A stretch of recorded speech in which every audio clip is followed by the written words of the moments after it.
ওসিলা করে যা চেয়েছি পাইনি এমন কোনোদিনও যায় নাই। আলহামদুলিল্লাহ, আমি সম্পূর্ণ আল্লাহ পাকের কৃতজ্ঞতা এবং শুকরিয়া আদায় করছি। এইটা ওসিলা করে আমি যা চেয়েছি আমি সারা জীবনে তাই পেয়েছি। এবং আমি বিশ্বাস করি আমি যা পেয়েছি, এই বয়সে আমি যা পেয়েছি, আল্লাহ পাক কোটি কোটি মানুষকে তা দেন নাই। এটা আমি বিশ্বাস করি। এই বয়সে আমি যা পেয়েছি, আল্লাহ পাক আমাকে যা দিয়েছেন, যত দিয়েছেন, কোটি কোটি মানুষকে আল্লাহ পাক তা দেন নাই। আমি এমনটাই মনে করি।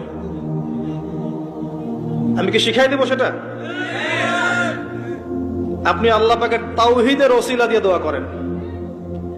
দোয়া করতে করতে আল্লাহকে বলেন, আল্লাহ তোমার তাওহীদের কালিমা লা ইলাহা ইল্লাল্লাহ এর ওসিলা করে তোমার কাছে আমি চাচ্ছি